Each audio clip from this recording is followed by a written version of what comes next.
अली अमीन गंडापुर साहब ने मौलाना फजल रहमान साहब को चैलेंज किया है बड़ा खुलकर और कहा है, जो कुछ आपने भी सुना होगा।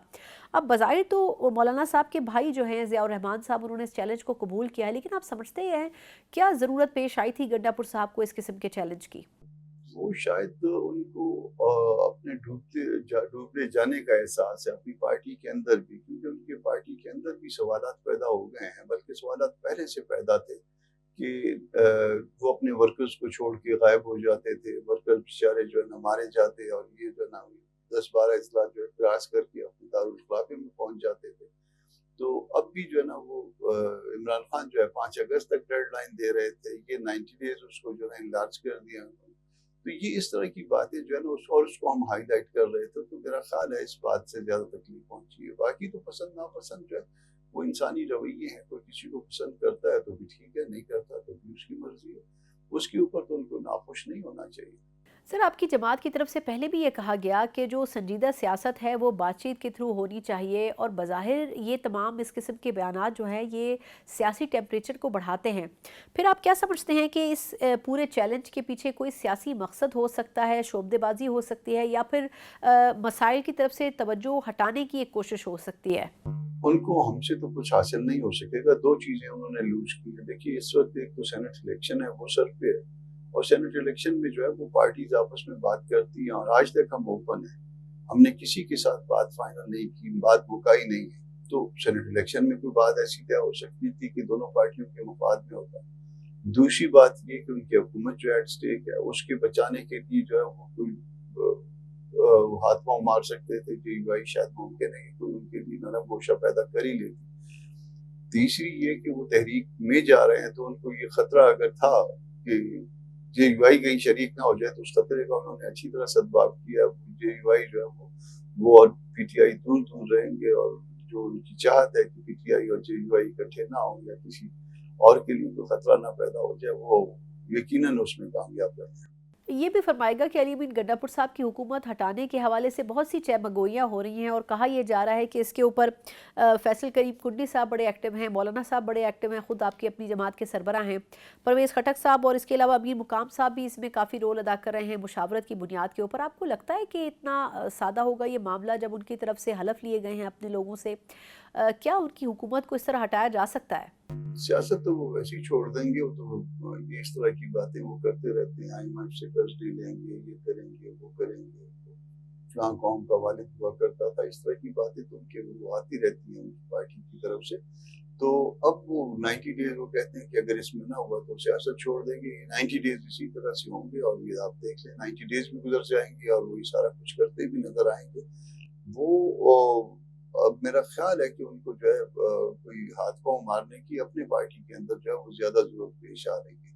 इसलिए जो है सारी इस बात को जो है ना वो उन्होंने ये माहौल बनाया हुआ है। वरना जो नून लीग के साथ जो बातचीत हुई है उसमें मैं मौजूद था, और उसमें कोई ऐसी बात नहीं हुई है। मैं पूरे आपको जो है ना एतमाद के साथ ये बात कर रहा हूँ, और इसको यकीन कीजिएगा कि इसमें जो है ना कोई उनकी गिराने या उनको बिछाड़ने की बातें नहीं हुई हैं। और थ्रू आउट जो है ना जब मीटिंग शुरू हुई और जब तक मीटिंग खत्म हुई उस वक्त तक मैं साथ था।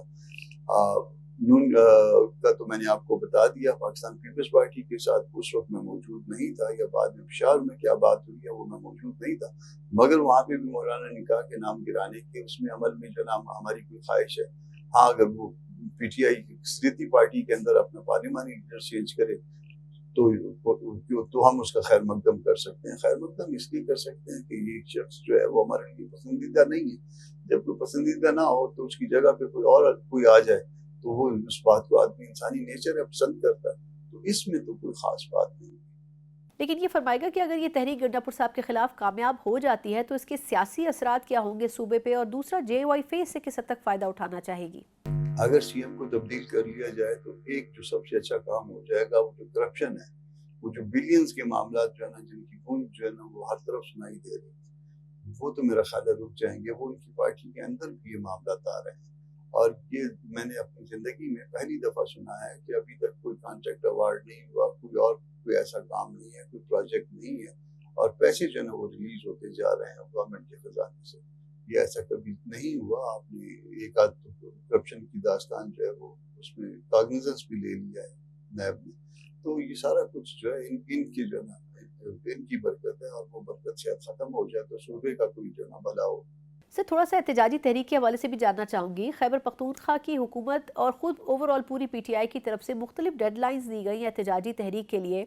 अब दोबारा जो 5 अगस्त की डेडलाइन आई है उसमें मज़ीद भी इजाफा होने की, तकरीबन 3 माह इजाफा होने की बात की जा रही है। आप क्या समझते हैं कि क्या अगर ये तहरीक शुरू होती है तो इसके असरात क्या पड़ेंगे सियासी तौर पर?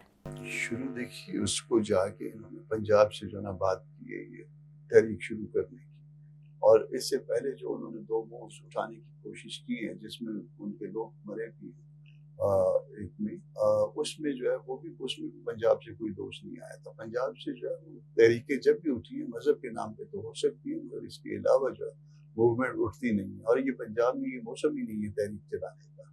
तो इस मौसम में एक चीज़ को शुरू कर लेना, प्रीमेच्योर शुरू कर लेना, उसके बाद जो है ना वो फिर कोई और ऐसी इतनी लंबी डेट दे देना, आप देखेंगे कि ये उससे भी जो है ना, जैसे पहले उसके बाद 8 महीने तक खामोशी छा गई, एक सबूत मर्ग तारी हो गया जब नवंबर वाले वाक़ये के बाद, ये उससे भी लंबा अरसा जो है ना वो ख़राब करेंगे अपनी पार्टी।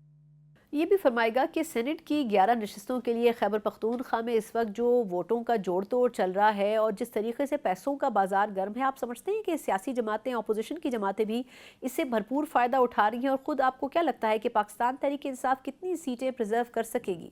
सेनेट इलेक्शन के हवाले से मौलाना साहब सबको, जिन पार्टियों के साथ बात हो रही है उनको ये क्लियर कर रहे हैं कि एक तो हम उस बदनामी से, जो लालच वाली बदनामी है, उससे बचना चाह रहे हैं पूरी असम्बली एज ए होल, और उसमें खासकर जो है ना हम अपने मेंबर्स। तो अगर हम इसमें कामयाब हो जाएं और उसके साथ अपना टारगेट भी अचीव कर लें कि इतने सेनेटर्स जो है ना वो JUI ने अपने कामयाब कराने, तो यही जो है ना JUI की इस मौके पे कामयाबी होगी, और इसी मकसद के लिए जो है मौलाना काम कर रहा है। इसी मकसद के लिए बाकी मकासद के अलावा इस एक मकसद मजीद इसको एडिशनल जो है वो मौलाना ने विजिट भी किया है खैबर पख्तूनख्वा।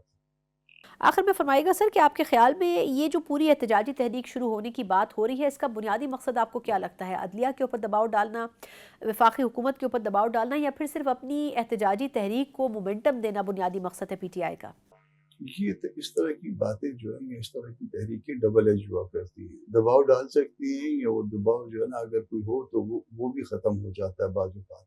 गुब्बारों से हवा निकल जाती है, जैसे नवंबर के बाद निकल गई थी और पता चल गया था कि दूसरों का वज़न कितना है। तो मुमकिन है कि इस दफ़ा मज़ीद जो है ना वो इस तरह की कोई बात हो, और जो है वो उससे भी बात, जो पहला भी कोई थोड़ा बहुत प्रेशर था उससे भी जो है ना मामला निकल जाए।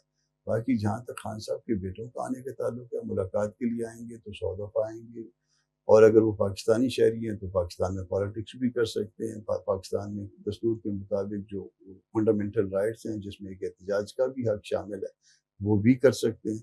मगर अगर वो पाकिस्तानी शहरी नहीं है, कोई फॉरेन नेशनल है, तो फिर शायद उनके लिए मुश्किल हो।